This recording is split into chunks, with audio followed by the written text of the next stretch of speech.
Security researcher Mr. Broad discovered a vulnerability that gives any authenticated user, even those without admin privileges, the ability to establish communication between the application and the client, modify the registry keys of the system, monitor hardware and modify system settings, and run or kill any executables with the highest privileges. As for the severity, Mr. Broad notes, quote, "As you might have guessed, these are incredibly dangerous tools to be exposing to any authorized user, including ones without local admin. They could be abused by malware to disable Windows Defender or gain system-level privileges," end quote. We recently worked with Mr. Broad during his vulnerability testing of AMD's Ryzen Master software, which we reported separately. The vulnerability we're talking about today is one that he's discovered in MSI's MSI Center software, specifically in the Notebook Foundation service. Upon submitting his vulnerability report to MSI's Product Security Incident Response Team, its official reporting channel, Mr. Broad received a "mailbox full" warning message, suggesting MSI's PSIRT couldn't receive his report. Or they just get an awful lot of them. The last time we covered an MSI vulnerability, it was when we reported on a leak of over 600,000 warranty records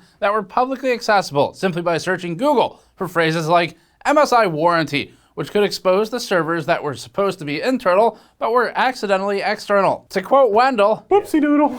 So this isn't the first for MSI. At this point, Mr. Broad pinged us to ask if we'd connect him with someone from MSI who would ensure the vulnerability would be seen in the event that, as the autoresponder said, the mailbox was in fact full. Of course, we were happy to help, and for any of you who are in a similar situation, for the security researchers in the audience, you can email team@gamersnexus.net if you have some type of vulnerability you'd like to report on. Obviously we'll work within the responsible disclosure periods or try to connect you with the companies to make sure it's patched up before being publicly noted in the event that they actually, fix it like they should. But MSI has fixed it, to their credit, and that's a good thing. Actually, the response time was pretty good once Mr. Broad got through to them. So let's get into the vulnerability and the fix. Before that, this video was brought to you by the Antec Vortex View 360 liquid cooler, which includes a rotatable 1280 by 720 5-inch display with RGB back glow that casts a spotlight right onto the empty RAM slots in your motherboard. Antec focuses on usability with the cooler, with flexible sleeved tubing, an easily positionable screen, and pre-installed paste with easy-to-use mounting hardware for installation. Antec also says it focused on tuning the pump noise level down with its Vortex View for silence. Learn more at the link in the description below. So the good news is that as of publishing this video, MSI has resolved the problem. MSI patched the issue in question with the release of its MSI Center 2.0.70.0 on June 1st, less than a month after Mr. Broad reported it. So that brings us to the most important news up front, which is if you have MSI Center installed, you should update it. So in the very least, get 2.0.70.0 or later installed to patch this particular vulnerability anyway. Better yet, if you don't need it, uninstall it entirely, just because extra software is just extra vectors if you're not actively using it for something. But you can verify which version you're running in MSI Center settings near the bottom left corner of the page, as seen here. MSI Center has an auto updater that should have rolled out the patch automatically, but best to double check. Now, as for the vulnerability, we've worked with Mr. Broad a few times in the past. Mr. Broad helped us understand the Asus dumpster fire situation that we reported on last year. He explained why DRAM is unlikely to be useful as some sort of backdoor when we talked about this concern in our Rise of Chinese Memory documentary. And most recently, he gave us a first-hand account of AMD's absurd gaslighting tactics. The best part of that was we had a security researcher email us and say, "Hey, I actually found basically that AMD vulnerability a decade ago in different AMD software," which we'll probably talk about in a future piece as well, meaning that AMD knew about something similar to the behavior, maybe fixed it for that software, but then kept those coding practices a decade later for Ryzen Master. Anyway, that's a different issue. Getting into MSI's problem, Mr. Broad chose to look for bugs in MSI Center because, as he states, quote, "It seems to come pre-installed on all of their laptops and pre-built desktops, meaning any vulnerability I found would likely have widespread implications," end quote. Some version of MSI's software also ships on their handhelds. The first objective for Mr. Broad was extracting MSI's installer. For this, Mr. Broad ran the installer through DIE, or Detected Easy, an open source tool that security researchers use for identifying how applications are packaged. In this case, the DIE results indicated that MSI Center is packaged using InnoSetup, a commonly used installation builder for Windows that's extractable using a tool called InnoExtract. After extracting the installer, Mr. Broad began decompiling the executables, although he ultimately concluded that, quote, "there were simply way too many files to be able to look at each one individually. Instead, I had to just search for common weaknesses and hope I would find something, end quote. One of the common weaknesses Mr. Bruh searched for is a function called create named pipe. For context, a named pipe is, quote, a way for different processes on your computer to communicate with each other, end quote, as described by Mr. Bruh. Microsoft clarifies this further, explaining, quote, a named pipe is a named one-way or duplex pipe for communication between the pipe server and one or more pipe clients. Any process can access named pipes, subject to security checks, making named pipes an easy form of communication between related or unrelated processes. Named pipes can be used to provide communication between processes on the same computer or between processes on different computers across a network. If the server service is running, all named pipes are accessible remotely. If you intend to use a named pipe locally only, deny access to NT Authority Network or switch to local RPC, end quote. Now, Microslop's quote here brings us to the vulnerability today and how it works. Mr. Bruh explains how, quote, MSI's Notebook Foundation service spawns a named pipe on boot that any authenticated user can interact with, end quote, providing them with several potentially harmful commands, including handshake, registry, WMI, and PC. Update Star describes MSI's Notebook Foundation service as a, quote, background service bundled with MSI Center that supports driver delivery, firmware updates, and hardware telemetry for MSI laptops, desktops, and motherboards, end quote. As for the commands that can be exploited for dangerous use cases, handshake is one of them, which is used for establishing communication between the application and the client. As Mr. Bruh clarifies, quote, you are only required to provide an arbitrary client name, which is then provided as an argument when you call the other commands, end quote. Registry allows users to view, add, remove, and edit registry key entries with the highest privileges. WMI, or Windows Management Instrumentation, enables hardware monitoring and, per the research document, Windows Defender exclusions. Microsoft says of WMI, quote, WMI uses the Common Information Model, or CIM, industry standard to represent systems, applications, networks, devices, and other managed components, end quote. Finally, the PC command allows users to, quote, run any executable with any arguments, end quote, as well as kill any system executables with the highest privileges. This could be used as an attack vector, such as for malware to get in, disable Windows Defender, and then either go undetected for longer, or bring in other malware that Windows Defender would no longer be equipped to deal with. It could also grant whitelisted access, elevate privileges, and it could be dangerous even for users without local admin permission. We asked Mr. Bruh for some more background on why this all matters. He said, quote, the main draw of a vulnerability like this for attackers would be to abuse it in a similar manner to a bring your own vulnerability driver, BYOVD attack. In BYOVD attacks, the malware would ship a compromised driver, which allows them to escalate privileges, and, for example, use those privileges to disable your antivirus. In this case, malware could check if an outdated version of MSI Center is installed on the target system, and if so, then escalate privileges to local system, end quote. He later gave us some additional context, saying, quote, I recently discovered that this exploit can also be triggered remotely via SMB on a LAN, resulting in remote code execution, or RCE. However, because the named pipe only responds to authenticated users, successful exploitation requires valid login credentials for the target machine, end quote. The good news is that particular part of the vulnerability requires credentials, and nobody's ever had their credentials leak on the internet before, so that's not a concern. What is it? 24 billion exposed records, Cyber News reported in the past month.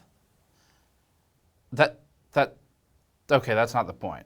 While not as egregious as the 24 billion records exposed recently, in the past, MSI leaked over 600,000 customer warranty records on the public internet, exposing email addresses, home addresses, phone numbers, names, and products purchased. So there starts to be enough to start to connect some dots and build an attack vector through exposed vulnerabilities that could be used to get access to accounts. Now, this is a good reason also to use local-only password managers that ideally just aren't plugged into the internet, like not going through some cloud service, ideally with randomized passwords for every single account. That way, if only one account is breached and that password gets out there, they're only going to get into that one account at worst, and you change one password at worst. Ideally, that's how it's set up. For his proof of concept, Mr. Bruh connected to MSI's named pipe, used a random string to register an app, and encrypted the run any executable command with the client name as the key to demonstrate how, Quote, the Notebook Foundation service attempts to brute force the decryption by trying all registered client names until one works.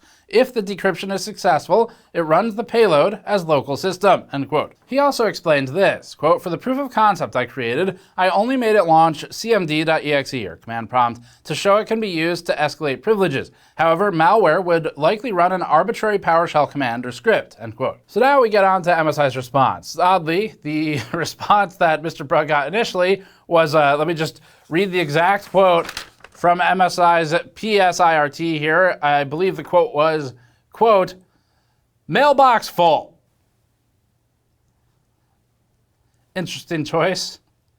We'll see how it works out for them. This was pretty concerning because if that is actually an accurate message, then that means MSI is receiving, or was receiving, security warnings from researchers who are sending it to a specific mailbox to try and reach them to be fixed before going public, and then they're not receiving them, if that were an accurate statement. Could also mean that they just get so many that it's full all the time, although that seems less likely. I can't think of a time I saw a mailbox full message anytime in probably the last 20 years. I do remember seeing it in the past, though. Anyway, at this point, he contacted us. We connected him with an MSI employee, he's like a product manager of motherboards, I think, unrelated to the security side. And that employee was able to get Mr. Burke through, and they worked it out. So his goal and ours was to get the resolution before the public disclosure. That way, obviously, they could close the vulnerability first. That's where we are now. And MSI later claimed that it had received Mr. Burke's report, despite the warning message that he received, saying the mailbox was full. I don't know. We can't verify that. But we emailed MSI's PSIRT team to test if we'd have the same response. And at least at the time of writing this, MSI appears to have resolved its mailbox full issue. I really have to wonder how they resolved it. Like, was it some guy logged in, select all, delete? Hey boss, I cleared the queue. In any case, after establishing communication, MSI informed Mr. Burke of its patch within 2 days, actually, of his report, and rolled out the fix within a month of his report. So not bad, actually, considering the standard disclosure period for vulnerabilities tends to be about 3 months. We're not experts in that.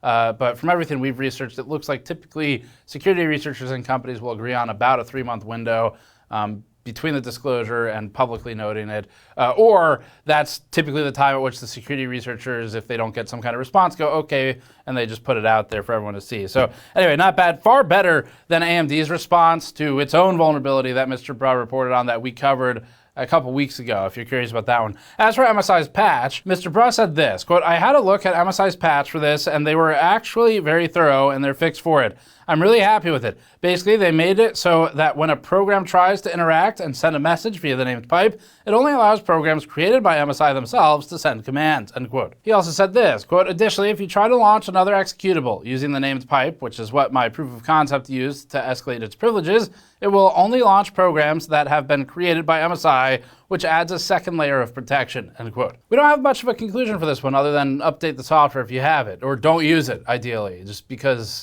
more software is more surface area if you're not actively using it for something that you know you need or want.